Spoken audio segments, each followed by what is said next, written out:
Après un pèlerinage mémorial qui a retracé la vie du héros de l'indépendance Patrice Emery Lumumba, sa dépouille relique qui est partie d'Onoloa à Kisangani, Lubumbashi et Chilatembo est arrivée le lundi 27 juin 2022 à Kinshasa. Le président de la République Félix-Antoine Tshisekedi Tshilombo s'est personnellement rendu à l'aéroport international d'Ondjili pour accueillir la dépouille relique du tout premier ministre de la RDC. Le chef de l'État s'est incliné devant le cercueil placé sous une chapelle dressée à l'entrée du salon présidentiel de l'aéroport. 61 ans après son assassinat le 17 janvier 1961,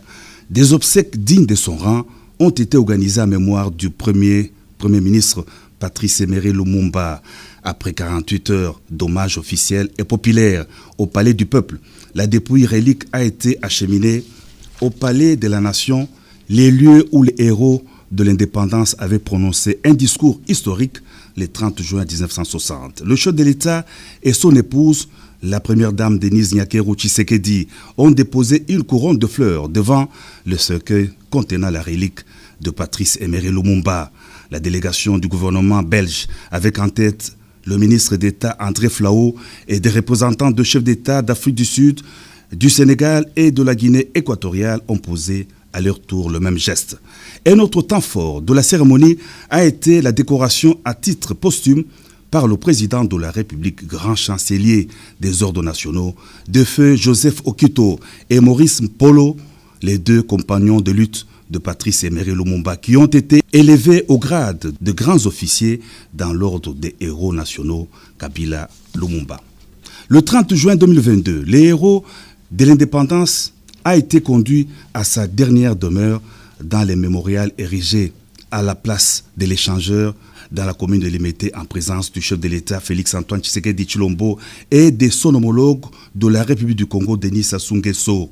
Dans son allocution à l'occasion de cette cérémonie d'inhumation, le président de la République a invité les Congolais à faire du mémorial Patrice Emery Lumumba un lieu de renouvellement de leur engagement à parachever le noble combat que les héros nationaux avaient entamé et un cadre de recueillement susceptible de raviver l'idéal patriotique et républicain. Le président Denis Sassou Nguesso a marqué de sa présence la cérémonie d'hommage à Patrice Emery Lumumba, Kinshasa. Il a déclaré en substance que ce dernier est un héros africain. Dans la soirée du 30 juin 2022, un culte d'action de grâce a été organisé au chapiteau de la Cité de l'Union africaine à Kinshasa. Le couple présidentiel est venu se joindre aux hommes de Dieu présents dans la salle, des représentants de chefs de confessions religieuses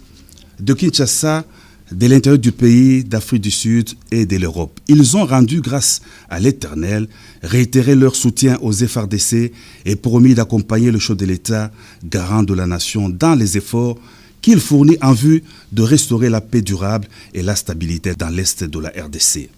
Dans son message à la nation à l'occasion des 62 ans d'indépendance de la RDC, le président de la République Félix-Antoine Tshisekedi Tshilombo a réitéré en sa qualité de garant de l'unité et de la cohésion nationale son serment constitutionnel de maintenir l'indépendance et l'intégrité territoriale et de sauvegarder l'unité nationale. Je rassure le peuple congolais dans toute sa diversité que je ne ménagerai aucun effort pour que la paix et la sécurité soient rétablies et que les agresseurs soient repoussés hors de notre territoire, a indiqué le chef de l'État. Au cours de la semaine, le président de la République Félix-Antoine Tshisekedi Tshilombo a reçu à la Cité de l'Union africaine son ancien directeur de cabinet, président de l'Union pour la Nation, Vital Kamerhe, venu lui présenter ses civilités après son acquittement et sa sortie de la prison centrale.